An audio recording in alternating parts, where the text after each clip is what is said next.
pensions de sécurité de vieillesse, ça a démarré beaucoup plus tard dans l'histoire en général. L'histoire des retraites au Canada, ça a suivi exactement les méandres de l'histoire de la Fédération canadienne. Okay? C'est-à-dire que dès qu'il y a eu la mise en place de l'État canadien, l'État fédéral canadien, il a fallu, comme dans n'importe quel État, créer des forces armées. Il a fallu créer des forces de police, de contrôle, et il a fallu créer un corps de justice pour appliquer les lois, bien entendu. Alors, ces trois corps de métiers-là ont tout de suite pu être embauchés sur le thème du salaire à vie, on va dire. C'est-à-dire, on leur a donné dans leur contrat de travail, on leur a dit, bon, vous allez travailler, merci pour le pays, pour sa sauvegarde, pour ses frontières, pour sa paix sociale. Et en contrepartie, on va vous donner, on vous garantit une rémunération. Et au moment de ce qu'on appelle la retraite, après 30 ans ou 40 ans de travail, ça dépendait des corps de métier, mais c'était plus près de 30 que de 40, on va continuer à vous donner un salaire jusqu'à la fin de votre vie en récompense des services que vous avez rendus. Okay? Alors ça a commencé comme ça. Comment était financé le salaire après la durée de travail? C'était comme il restait sur la liste de paye? Oui, absolument. C'est exactement comme ça que ça se passait. Sur le modèle, j'allais dire français, mais allemand aussi. On ne pouvait pas dire européen à l'époque, mais c'est un peu ça. C'est-à-dire, tous les gens qui avaient une fonction publique, mais à la défense des frontières et de l'État, recevaient donc un salaire à vie après un certain temps de travail effectif dans les postes qu'ils occupaient. Les autres personnes âgées, d'abord, on les montrait du doigt. Elles n'étaient pas très nombreuses. L'espérance de vie, au début de la Confédération, c'était 40 ans à la naissance. Hein, bon, la moyenne, bien entendu. Les autres, c'était véritablement dans le cadre de la solidarité familiale. C'était un monde rural, essentiellement. Donc la ferme, l'exploitation familiale. Et dans l'exploitation familiale telle qu'on la rêve encore aujourd'hui, les générations se succédaient et on ne mettait pas le vieux à la rue, à la porte. Il y avait une solidarité de groupe effective. Il n'y avait pas tellement de mouvement d'argent, sinon la succession, mais il y avait l'idée qu'il fallait, on appelait ça comme ça d'ailleurs, euh, au Canada français à l'époque, finir les vieux. Hein. Donc les gens, celui qui finissait le vieux, alors ça ne voulait pas dire qu'il le pendait dans la grange, ça voulait dire qu'il assurait sa subsistance jusqu'à la fin de ses jours, même si l'autre était malade ou perdait la tête, eh bien il avait une part d'héritage un peu supérieure à celui des autres. Bon. Donc ça se passait dans le cadre familial, point final. Alors, quand il n'y avait pas de famille, ça pouvait arriver, bien entendu. Là, intervenait le privé, au sens où on l'entendait, c'est-à-dire les églises, en particulier les églises protestantes, qui étaient beaucoup plus habituées à organiser des œuvres de solidarité, de bienfaisance, comme on disait. Euh, et puis, l'Église catholique, qui, elle, était plutôt on va regrouper les vieux dans un asile, comme on disait, ou dans un hospice, et on va s'en occuper à la place des familles. Bon. Donc il y avait deux styles différents, mais il n'y avait pas de système de retraite pour ces gens-là. Okay? Le premier système de retraite, c'est important, en dehors des juges, des policiers, des militaires, ça a été 1927. Ça, c'est la date la plus importante. Pourquoi 1927? Qu'est-ce qui s'est passé en 1927?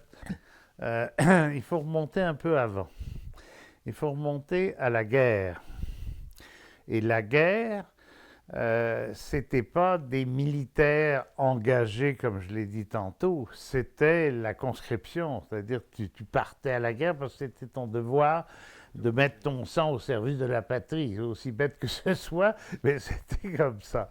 Bon, euh, la guerre, ça a un avantage, ça a beaucoup d'inconvénients, mais ça a un avantage qui est lié, j'allais dire, à ce que nous sommes en tant qu'êtres humains, c'est-à-dire nous avons une occasion en or là pour développer les technologies, parce qu'on développe surtout les technologies contre quelqu'un et non pas pour lui. Bon, enfin ça c'est un point de vue anthropologique, mais c'est vrai. La guerre, ça développe les blindages, ça développe les communications, ça développe les armements, mais aussi la métallurgie.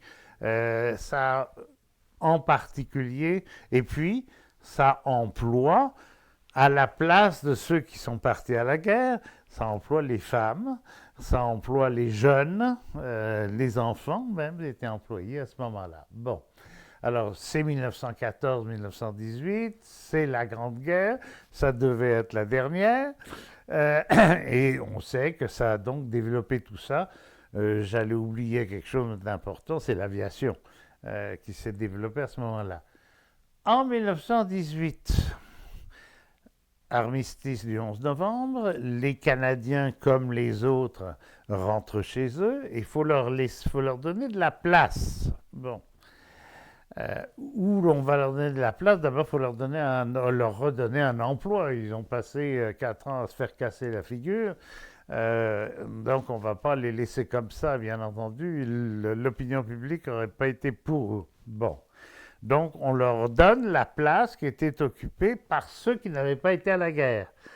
N'avaient pas été à la guerre, c'était les vieux, les plus vieux qui n'étaient pas capables de courir, de marcher dans les champs de bataille. Bon. Donc on vire les vieux. On vire les vieux. Et là, qu'est-ce qu'ils font les vieux quand ils sont sortis de là? Pourquoi on vire les vieux? Il faut ajouter peut-être une chose. C'est parce que les nouvelles technologies dont je parle rentrent dans les usines à ce moment-là. On réorganise le travail et on arrive avec les premières machines, la première organisation du travail. On a entendu parler aux États-Unis de Taylor, de Ford, etc. Bon. Donc, normalement, les vieux en question sont souvent dans une situation, sont des illettrés et en plus ne sont pas très solides sur leurs jambes. Donc, on ne va pas les former aux nouvelles technologies parce qu'ils peuvent mourir l'année prochaine. Donc, je ne pourrais pas amortir le coût de leur mise en forme, de leur recyclage. Par conséquent, je les mets à la porte, tout simplement. Et c'était le modèle de l'époque. Et c'était donc qu'ils devaient réintégrer dans les familles. Sauf que les familles en question avaient été attirées aussi par la guerre dans les villes et non pas dans les campagnes, près des manufactures, près des usines. Bon. Donc on vire les vieux, les plus de 80, plus de 90, s'il y en avait, plus de 70 surtout. Bon, et par dizaines de milliers, c'est un mouvement extrêmement massif, euh, pour redonner leur place aux plus jeunes. Qu'est-ce que ces vieux ont à leur disposition? Est-ce qu'ils ont un petit héritage qu'on appelait le vieux gagné? Okay. Alors s'ils l'ont, ils vont le manger, c'est tout simple. Puis il y avait des contrôles pour savoir ce que tu gagnais, tes revenus, etc., qui étaient assez sophistiqués à l'époque. Euh, Deuxièmement, tu as la famille. Alors, c'était des familles, rappelez-vous, avec 17-18 enfants, là. Mais il y avait le vieux là-dedans, ou la vieille, elle gardait les poules, les oies, elle gardait le feu de la cuisine. Bon, ils avaient une certaine fonction. Sauf que la guerre aussi avait fait disperser beaucoup les familles. Et que la guerre avait fait, comme je le disais tout à l'heure, que c'était plutôt les villes et non plus les campagnes qui dominaient au niveau de la population. Donc, on partait à Vancouver, on s'exilait aux États-Unis dans les champs de coton. Enfin bon, la famille elle-même, comme on dit aujourd'hui, disparaît, explose. Alors, qu'est-ce qu'il fait le vieux? Ben, la seule solution qui lui reste, c'est les œuvres privées. Alors, c'est ce qu'on appelle les bureaux de bienfaisance, ce qu'on appelait à l'époque l'aide aux mères nécessiteuses. Je ne sais pas si vous avez entendu parler de ça. Bon, il y avait des œuvres qui étaient souvent contrôlées par les classes moyennes et par la bourgeoisie, qui s'occupaient de ces gens-là.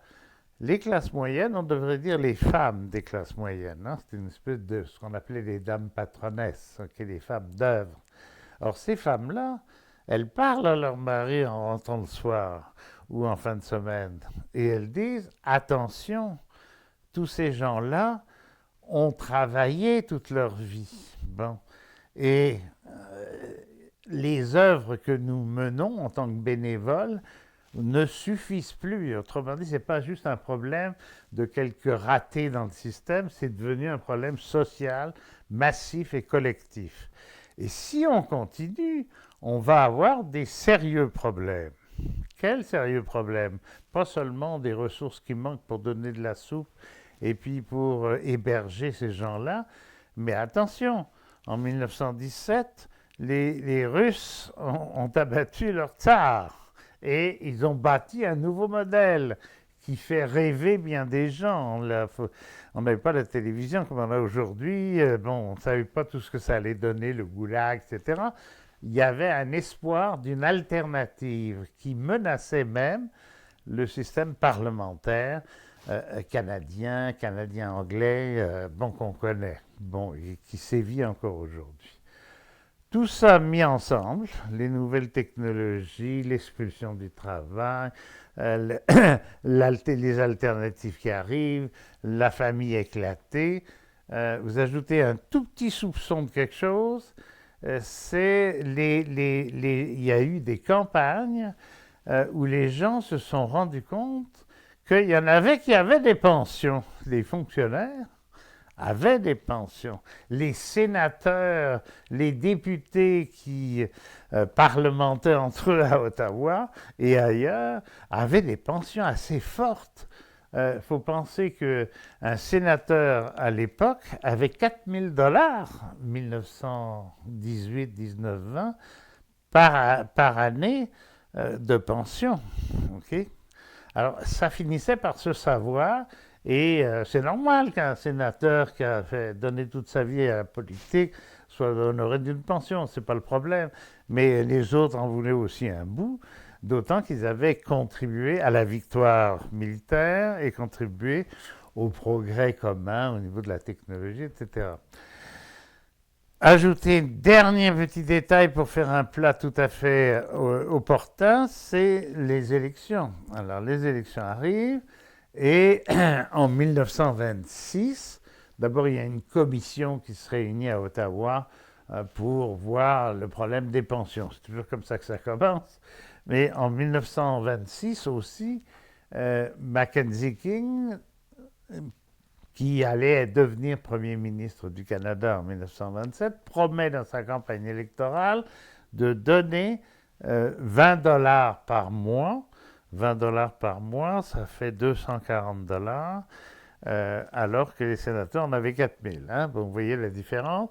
À tous les gens de plus de 70 ans qui n'étaient pas capables de trouver du travail, qui n'avaient pas de biens, héritage, revenus, locatifs, quel qu'il soit. Puis il y avait un système qu'on appelait le Mintz Test qui était assez sévère, qui ne pouvaient pas non plus liquider leurs biens rapidement à leurs enfants, comme ça ils en avaient pu éviter les fraudes.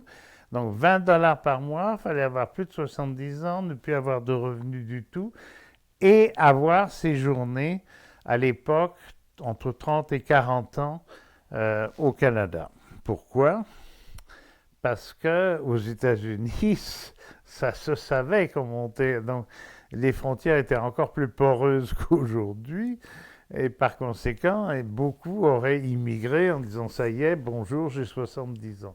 Alors, la première pension basée sur financé par le revenu de l'État, c'est-à-dire par les impôts, C'est 1927. OK? Bon.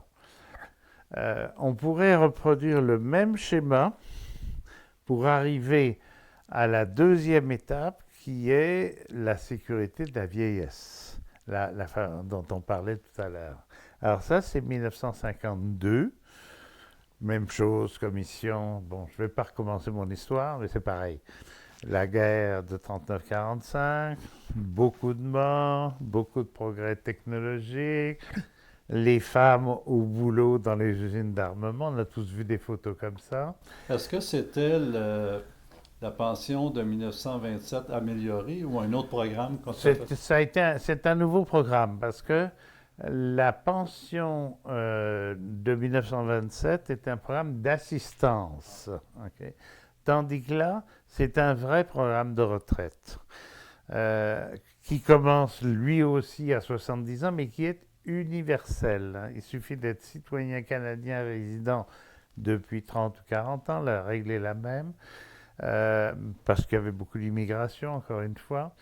Mais le fait que tu étais simplement citoyen canadien, tu avais droit à ça. C'était pas le Pérou, bien entendu, mais c'était l'embryon du système de sécurité de la vieillesse euh, canadien. Okay? On ne peut pas dire que c'était mauvais, d'autant que c'était un système financé par l'impôt. Okay? Et non pas par des cotisations. Voilà, c'est la question que je voulais poser. Ces premières pensions qui ont été versées à l'époque, c'était pas une épargne, c'était comme une continuité du salaire que les gens recevaient, et non pas, il n'était pas question d'épargne en prévision de la retraite à ce moment-là. Alors, est-ce qu'il y a un lien entre les pensions privées, c'est-à-dire, et cette époque-là? Parce que, bon, évidemment, la population devait réclamer, au même titre que les fonctionnaires de l'époque, puis les gens de l'armée de l'époque, devaient réclamer des pensions, devaient réclamer des pensions pour vivre une fois la retraite, de revenus de retraite. Est-ce que ça a été comme l'introduction des pensions privées, des fonds de pension privés, ça a été comme un désengagement de l'État à ce moment-là?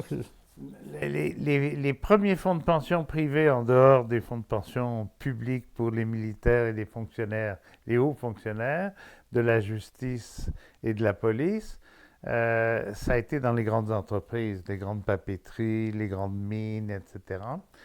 Une espèce de prise de conscience par les syndicats. Il faut faire attention, hein? Puis ça va vous intéresser, je pense, ça va même vous amuser. Je parlais de l'alternative tout à l'heure à propos de l'Union soviétique, du système communiste qui est arrivé dans le décor en 1917, donc un an même avant la fin de la guerre. Entre-temps, pendant l'intermède jusqu'à la Deuxième Guerre, il y a eu le fascisme, hein, hitlérien, mussolinien, et il y a eu, en 1948, la Grande Marche de Mao qui introduisait de nouveau... mais pour ça, il fallait un changement politique.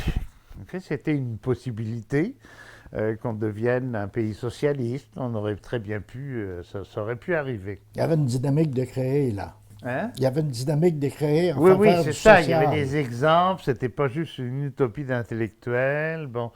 mais les syndicats ici ont plutôt joué le jeu du capitalisme, c'est-à-dire face à des patrons, ils ont dit simplement « Ok, tu ne peux pas garder des gens dont le prix de revient est plus coûteux que la production.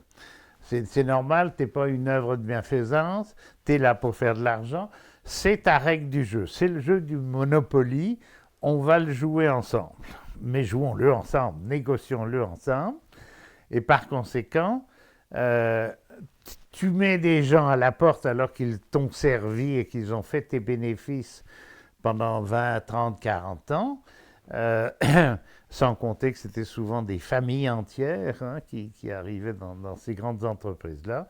Ça va, on va jouer au Monopoly, tu ne peux pas les garder, mais tu vas continuer à leur donner un salaire, une part financée par l'épargne que nous allons faire. Nous, les actifs, nous qui restons là, nous allons non pas les jeter comme le veut ton système en dehors du travail et de l'emploi, nous allons manifester notre solidarité en payant leur retraite et un jour ou l'autre, cet argent-là qui continuera à être accumulé par des cotisations, comme on dit, eh bien cet argent-là servira comme revenu de retraite pour nous. C'est comme ça que ça s'est passé. Donc pas du tout sur le mode on va épargner, on va mettre dans un Badland, comme on pense pour les rires, par exemple. Non, non, c'était pas ça. C'était des fonds qui étaient immédiatement utilisés et réorientés, recyclés dans une solidarité de pension de retraite. Alors, il y a eu comme ça dans les grandes entreprises, les papeteries, les mines, la métallurgie, etc., il y a eu un système où on dit les patrons ont mis des sous, mais ce n'est pas les patrons ils ne se lèvent pas le matin en disant tiens, il y a des sous dans les arbres, je vais aller chercher un drap pour les ramasser. C'est pas comme les olives sur les oliviers, ça se passe pas comme ça. Ça se passe à partir du travail. Le travail produit de la richesse et c'est sur cette richesse-là qu'on fait la répartition, pas la richesse administrée par les patrons ou monopolisée ou capitalisée par eux, mais la richesse produite par le travail. C'est encore une fois, ça tombe pas du ciel. Donc, c'est un système de solidarité ouvrière. D'ailleurs, pendant un moment, notamment dans les usines de papier ici, ça s'est appelé pension de solidarité ouvrière. Même si, apparemment, le patron mettait la moitié et l'autre, le salarié mettait l'autre moitié. Alors ça a démarré en 1950. C'est à l'époque, ça devait être, je pense, $40 par mois. Pour ceux qui ont du mal à comprendre l'inflation, il suffit d'aller sur Internet, sur un site de la Banque du Canada, ça s'appelle Inflation Banque du Canada, et vous mettez $40 en 1952, en 2017, ça vaut tant en termes de pouvoir d'achat, okay? Parce que ça mesure évidemment l'inflation. Ces pensions étaient indexées chaque année, hein, pour savoir ça. Donc sécurité de la vieillesse. C'était un système avec beaucoup de trous. C'était dit universel, mais il y avait beaucoup de gens qui s'échappaient dans les mailles du filet, les femmes en particulier veuves, les divorcés, les enfants, bon. Ce qui fait que quelques années après, on a créé le supplément de revenu garanti pour boucher les trous en quelque sorte. Bon, il faut savoir que la classe moyenne et les centrales syndicales jouaient le même jeu, c'est-à-dire on va conserver notre jeu de Monopoly capitaliste et donc on aménage le capitalisme, on ne cherche pas à en sortir, okay? Même si on en souffre. C'est ça qui est important de dire. Alors on arrive maintenant à la régie des rentes. Alors ça c'est toute une histoire assez... Je vais essayer de la résumer. L'idée c'était donc de transformer les systèmes de retraite en vigueur dans les grosses entreprises et non pas dans l'État, parce que l'État, pour les juges, les militaires et les policiers, payait les pensions, mais n'accumulait pas d'argent pour le faire. Okay? C'était pris dans les impôts directement. Bon. Alors, à l'instar des régimes existants dans les grandes entreprises, on décide de créer un système, ça c'est dans les années 65-66, un système, le régime de pension du Canada, qui permettrait de faire un système de répartition, exactement comme dans les entreprises, j'en ai parlé tantôt, en gardant un petit peu de sous pour les années où démographiquement ce serait plus lourd, ou bien l'économie irait mal, bon, les actuaires calculaient tout ça. Donc, régime de pension du Canada, complété ensuite par un système pour gérer les fonds, parce qu'il ne suffit pas de le dire, c'est beaucoup d'argent, et donc beaucoup de convoitises, et donc beaucoup de contrôle nécessaire. Négociation. Alors, c'est important, j'ai dit régime de pension du Canada. Alors, le Québec, évidemment, fait cavalier seul, mais pas pour la raison qu'on imagine, pas pour la question nationale seulement. Le régime de pension du Canada a été pensé comme un régime de répartition. Les Québécois voulaient un régime par capitalisation, c'est-à-dire on ramasse les sous et puis on gère des retraites futures, okay, à partir du capital des cotisations. Bon, pourquoi ils faisaient ça? Parce que capital, ça veut dire outil de développement évidemment important. Il faut savoir que le modèle européen de sécurité sociale, qui a été mis en place notamment en France par De Gaulle après la guerre, a été un système de répartition totale qui garantissait 50% du salaire industriel moyen à tous les gens qui avaient cotisé suffisamment à l'époque. C'était 37 ans et demi, parce que ça faisait 150 trimestres. Bon. Alors, est-ce qu'on va donner 50%? Si on fait un régime comme le régime de pension du Canada, où l'argent des cotisations sert tout de suite à payer les retraites, il n'y a pas de problème. Okay? Bon, ça fait des retraités beaucoup plus riches, il n'y a plus de pauvreté. Bon, mais au Québec, s'ils veulent capitaliser, vous imaginez le nombre de... les sous. Bon, alors, très schématiquement, ça veut dire le Québec va se développer, et comme il va se développer, il va sortir de la noirceur du plessiste. Bon, tout ce qu'on a dit là-dessus, on en a dit beaucoup. Et donc, ils vont vouloir leur indépendance, ils vont vouloir les fédéralistes ne sont pas des imbéciles, ils savent ça.